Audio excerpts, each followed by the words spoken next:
Welcome to Every Nation Bloemfontein. We hope you enjoy this message with us. Good morning, family. Like you said, my name is Rian, and if I haven't greeted you this morning, I want to say hello and welcome to church this morning. It's such a privilege and an honor to be able to bring the word for us this morning. And so I truly hope that the Lord will come and speak to each and every single one of us in the unique way that He speaks to us. And so open up your hearts this morning. So like Adil shared, we are in a sermon series called Malachi's Gospel, where we look at the book of Malachi and try to flesh out what Malachi is busy saying to the people of Israel, but also to us today. So 2 weeks ago, Corneille started the sermon series, and the title was The Problem. There's a problem that Malachi is addressing, and the problem that he addressed was the fact that the people of God did not believe that God loves them. They questioned whether God loved them. And sometimes that's us as well. We question whether God loves us. And most of the time we base it on the circumstances in our lives, because situations are not going our way, and that determines how God loves us. And so it's what Israel did. And I'm not going to go into his whole sermon. You can go listen to it. It is on YouTube. But this is the question that he answered. The problem was the people of God did not know whether they are loved. And the question he answered is, well, God does love you. It isn't a problem anymore, and it should not be a problem for us today. He loves all of us. And then Vickers last week went into the message. The title was The Message that Malachi brought. And Malachi spoke specifically of a messenger that is going to come. And this messenger will bring with him a message. And this message confirms that God loves us. The one who's been spoken about in Genesis 3, the promise, the sacrifice, Genesis 22, the servant king coming. The servant king who will suffer is coming. And this message has a name, and his name is Jesus. And so today we are at the solution. And so can you tell me what the solution is? It is Jesus. And so that's my message for today, guys. We must have a...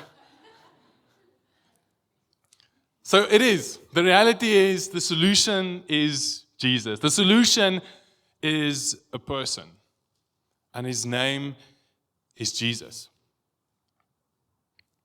But what do I mean when I say he is the solution? Well, allow me this time to go a bit deeper into what is meant when I say Jesus is the solution. When we think about Omo, we use Omo and we like Omo a lot. And I'm going to tell you I like Omo because it works. Now some of you may differ, because some of us like Skip or Sunlight. You think it's the best solution. Why? Because you've used it. And so it's the same with Jesus as well. I can tell you he's the solution, but if you do not put him to the test, if you do not take what he says, take it to heart, change your life, live in it, how will you know that he is the solution? If you do not allow him into your house, into your cupboard, on your dirty laundry, if you don't allow him in, how will you know whether he is the solution or not?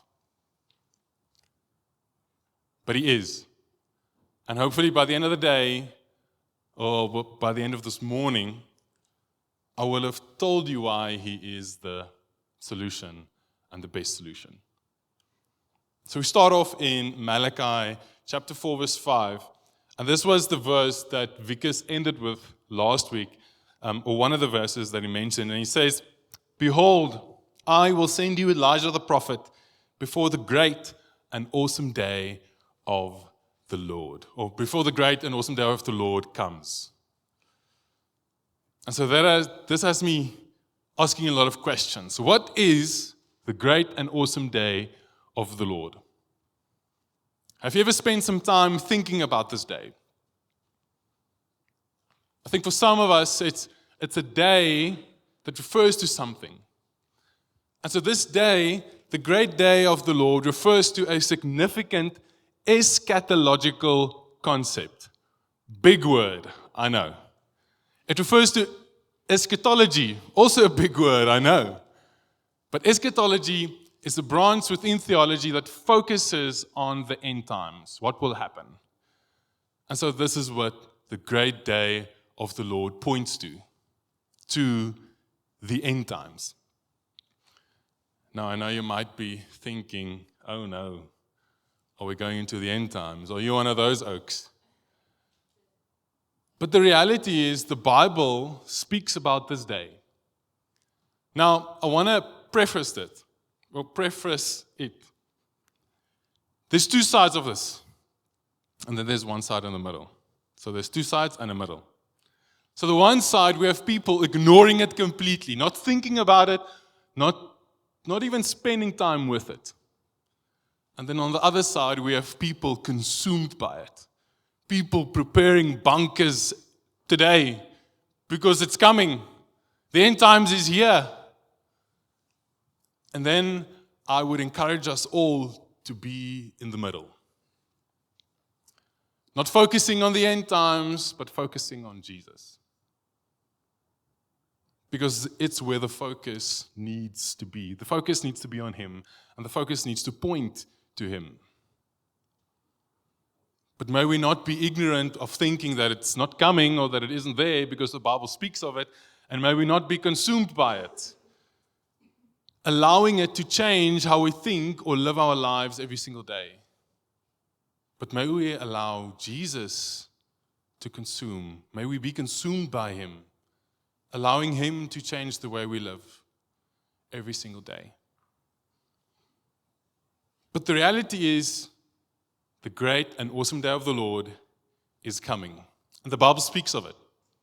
And so I want to take us through a few scriptures this morning that's going to paint us a picture of how this day looks. And I want to start at Malachi chapter 3, verse 2, and it says, "But who can endure the day of His coming?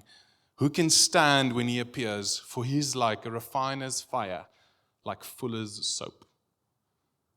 So He is coming, meaning God is coming. So on the great day of the Lord, He is coming. So there's one point we can make. But this specific chapter references Joel chapter 2, verse 11, and it says, "The Lord utters His voice before His army, for His camp is exceedingly great. He who executes His word is powerful, for the day of the Lord is great and very awesome. Who can endure it?" Almost a rhetorical question. But I think all of us know who will be able to endure the great and awesome day of the Lord. Well, maybe you're thinking, what's going to happen on that day? And so Scripture goes on, gives us it paints the picture more for us. So Joel, just further on in chapter 2 of verse 31, it says, "The sun shall be turned to darkness and the moon to blood before the great and awesome day of the Lord comes." Now we have imagery, signs we can look to. Now I'm not going to go into all of it. But it's busy painting this picture of how the day of the Lord is going to look. Now it's worth mentioning this piece specifically in Joel chapter 31 comes just after a very other prominent verse that Peter mentions in Acts chapter 2 from verse 17 to 21. And so I'm going to read for us Joel chapter 2 from verse 28, and it says, "And it shall come to pass afterward that I will pour out my Spirit on all flesh. Your sons and your daughters shall prophesy, your old men shall dream dreams, and your young men shall see visions, even on the male and female servants. In those days I will pour out my Spirit, and I will show wonders in the heavens and on earth, blood and fire and columns of smoke. The sun shall be turned to darkness and the moon to blood before the great and awesome day of the Lord comes." Paints the picture even more that it's going to be a day of fire and of columns of smoke. But it comes after where it says he will pour out his Spirit. Peter says that this has been fulfilled on the day of Pentecost, meaning the day is coming. The reality of it, the day of the Lord is coming. And it's something that we should have and be humbly aware of in our minds, or cautiously aware of it, because the day is coming. And then we find a very different picture of how this day will look, with even more description, and we find it in Zephaniah chapter 1 from verse 14 to 18. It says was the following: "The great day of the Lord is near and hastening fast. The sound of the day of the Lord is bitter. The mighty man cries aloud there.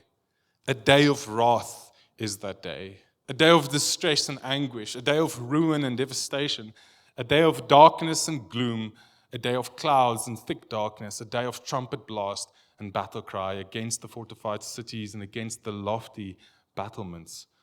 I will bring distress on mankind so that they shall walk like the blind, because they have sinned against the Lord. Their blood shall be poured out like dust, and their flesh like dung.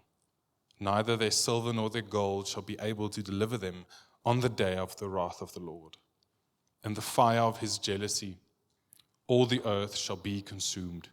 For a full and sudden end he will make of all the inhabitants of the earth." This is a terrifying description of the day of the Lord. This is something that I don't wish to see coming. But this is the reality of the day of the Lord. This is how it's going to look around us. And I believe this prompts something. But in Joel chapter 2, verse 32, it gives us a different perspective. So we have this one perspective, this terrifying, horrible day that is definitely coming. So I'm going to read us again from verse 30. It says, "I will show wonders in the heavens and on earth, blood and fire and columns of smoke. The sun shall be turned to darkness and the moon to blood before the great and awesome day of the Lord comes." And now verse 32, "And it shall come to pass that everyone who calls on the name of the Lord shall be saved. For in Mount Zion and in Jerusalem there shall be those who escape, as the Lord has said, and among the survivors shall be those whom the Lord calls." So now we have two sides of this day. The one side is a day of ruin and destruction. The other side of this day is a day where God will save those who call on his name. So the great day of the Lord is something that I believe we should look forward to. If you are a born-again believer, this is the day that we are awaiting, with a lot of anticipation coming. Now it says that those who call upon the name will be saved. And he's referring specifically to those who God's Spirit has been poured out on. These are the people who will be able to call upon his name. And so if you are thinking about this day, how should we react today to the day of the Lord? I believe there's only one reaction, maybe two. And the one is you should have fear, because the day is coming. And then the second one will be is just do nothing. But if you fear, what do you fear? Do you fear the day, or do you fear Christ?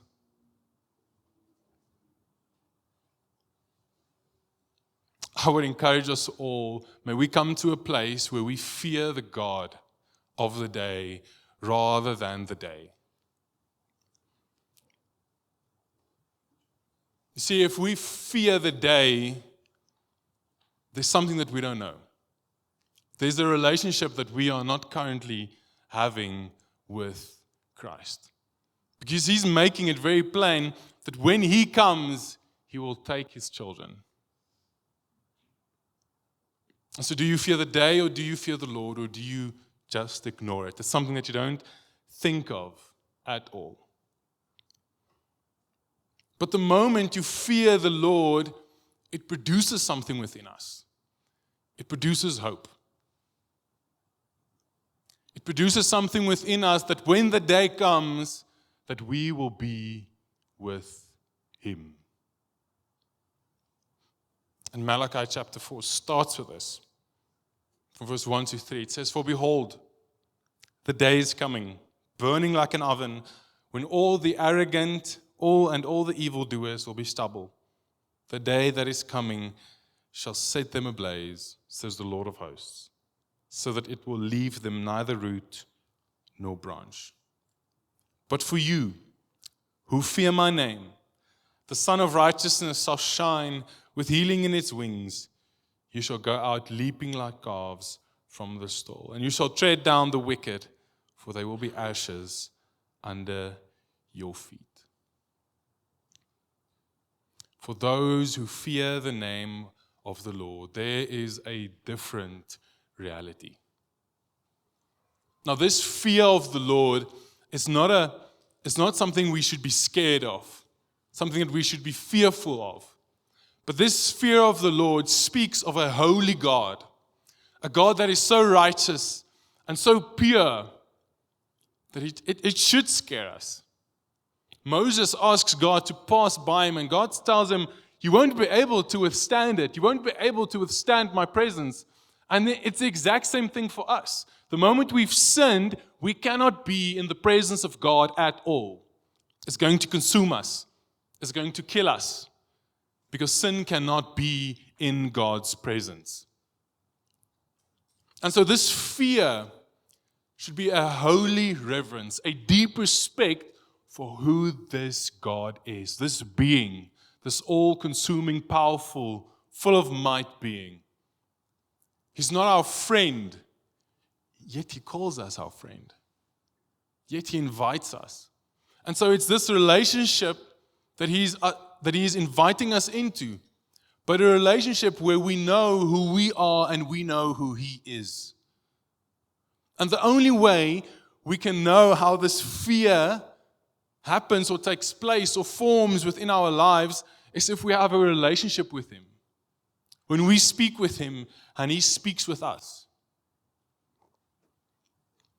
There's a book that was written by a guy named C.S. Lewis.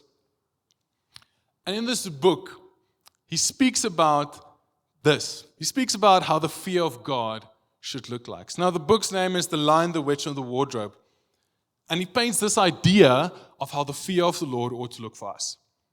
Now, there's two characters. It's Mr. Beaver speaking to Susan. So Mr. Beaver says, Aslan is the lion, the great lion. Oh, said Susan, I thought he was a man. Is he quite safe? I shall feel rather nervous about meeting a lion. Safe, said Mr. Beaver. Who said anything about safe? Of course he isn't. But he's good. He's the king, I tell you. In this book, C.S. Lewis writes, he paints this picture of God being a lion. He's powerful. He's full of might. He has the ability to kill you with one bite. He's not a tamed lion, but he's a good lion. And so our Father in heaven is the creator of the universe, who has the power, who has the will to do anything which pleases Him. Yet He chooses to do something. He chooses to send His Son so that we won't be consumed by His fire. Deuteronomy 4, chapter 23, also speaks of this idea of God being a consuming fire. He comes to refine us. Now, if you have the privilege of having a kachel, a fireplace in your home, fire is good, right? keeps us warm, bakes our food. But it's fire that is contained. But once a fire is not contained, it destroys everything around it. How do you experience God? As a consuming fire? It's going to destroy you. Because I believe this is how God is going to come. When the great day of the Lord comes, there's going to be people consumed by Him because of their sin, but there's also going to be people consumed by it because of His love for us. His love will consume us. His love will protect us from this great day of judgment and tribulation, of ruin. Yet it's the same day full of goodness and celebration that we can look forward to.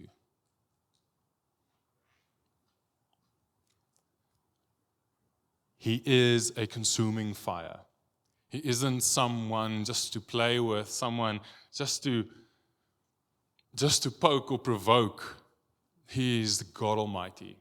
He is the creator of the universe. But He's a good Father. And He invites all of us into this relationship with Him. That we won't be the ones consumed by His fire. When He refines us, He will find us worthy and ready. Jesus comes and He says, just before He goes back to heaven, He says, I'm going to prepare a place for you. If it wasn't so, I would not have told you. He's preparing a place and He's coming back. The great day of the Lord is drawing near. It's coming quickly. We do not know the time or the day or the hour, but it is coming.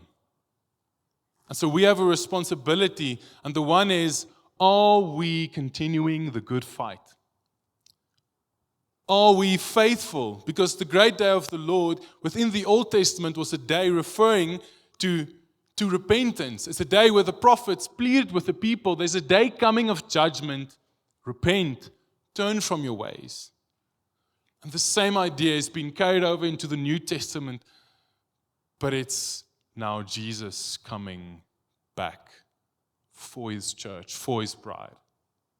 And we ought to be ready. Jesus speaks of this day coming, but within a parable. And we find it in Matthew 25, and it says for us the following. Then the kingdom of heaven will be like 10 virgins who took their lamps and went to meet the bridegroom.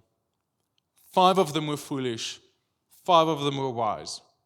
For when the foolish took their lamps, they took no oil with them, but the wise took flasks of oil with their lamps. As the bridegroom was delayed, they all became drowsy and slept. But at midnight there was a cry, "Here is the bridegroom, come out and meet him." Then all those virgins rose and trimmed their lamps. And the foolish said to the wise, "Give us some of your oil, for our lamps are going out." But the wise answered and saying, "Since there is not enough, since there will not be enough for us and for you, go rather to the dealers and buy for yourselves."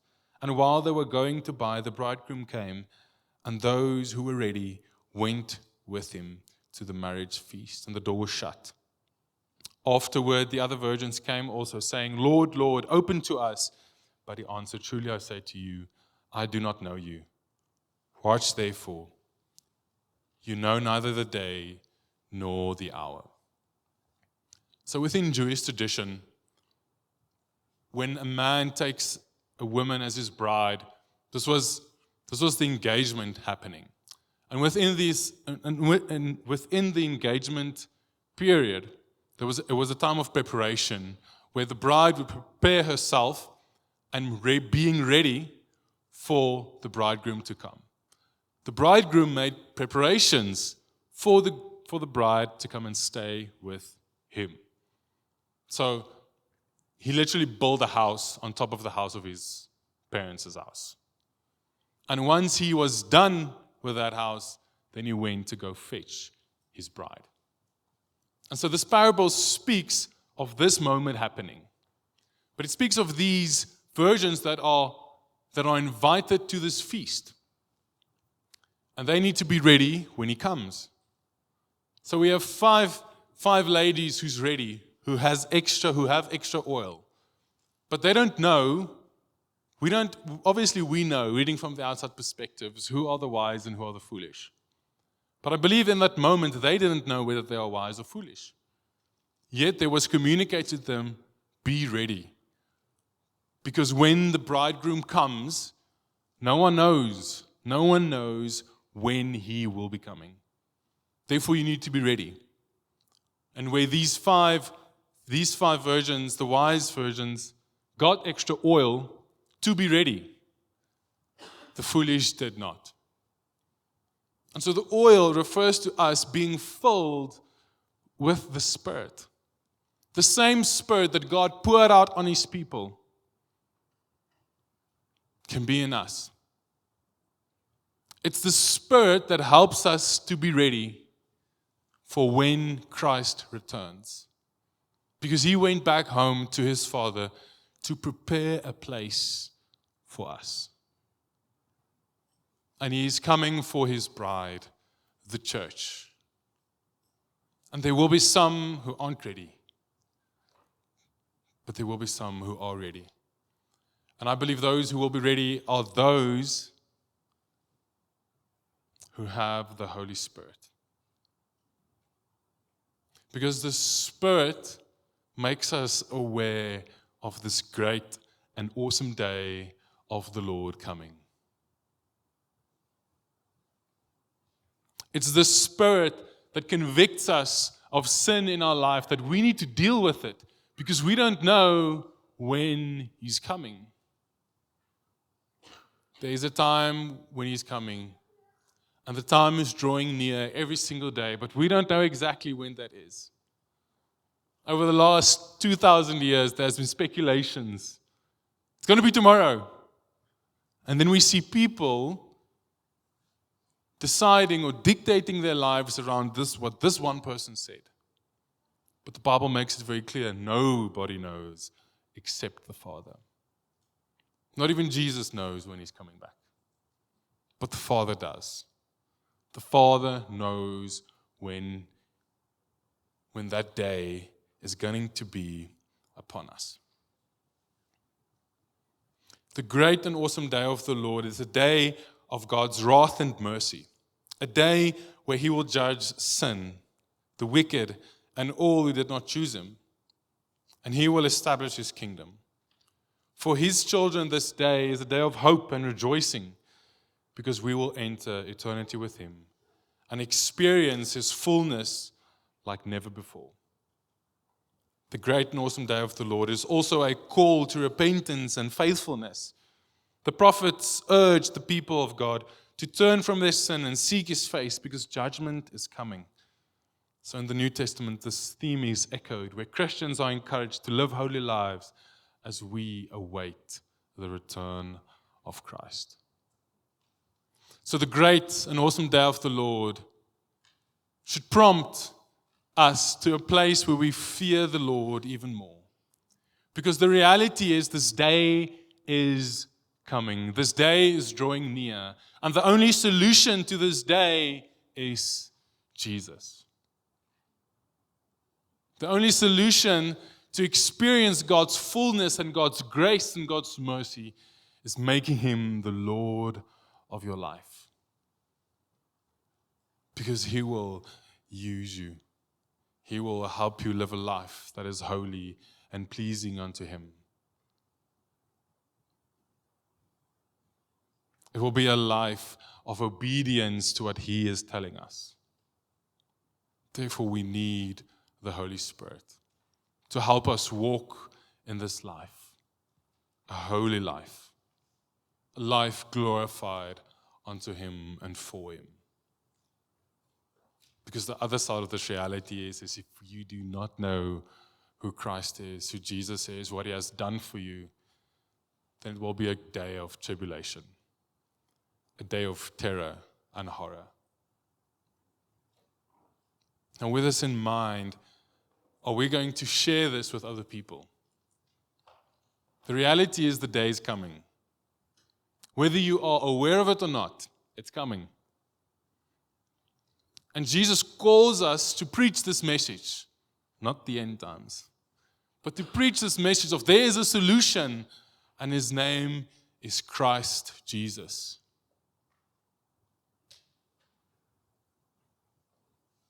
And we have been given this message to go and share it with people. Because we'll either be judged or we will be welcomed into His kingdom. So this morning we have communion, and I want to end off with communion. So if I could ask that the communion be handed out until He comes. Lord, we know that You are coming. We know that You are in heaven preparing a place for us. And we are eagerly awaiting Your arrival back. Lord, I thank You that You have sent Your Spirit to help us be ready, waiting for Your arrival again. And I thank You that Your Spirit convicts us and helps us to live a life that is holy and acceptable unto You. Lord, may it not stop today. And Lord, I ask that Your Spirit would come and help us to preach this message that Christ is coming back. And He is preparing a place for those who have taken Him as their Lord and their Savior. Your word says You are not coming back until all have heard. And so, Lord, I ask that You come and instill a boldness and a courage within us to go share this message, Lord. And not grow weary in sharing it. Lord, thank You, Lord, that we have the privilege of knowing You. Help us, Lord, to share this privilege with those around us. Those who we work with, those who we pass by in the grocery store, those who we are thinking about in this moment. Lord, may we be a people living a life obedient to what You are calling us. I pray this in Jesus' name. Amen and amen.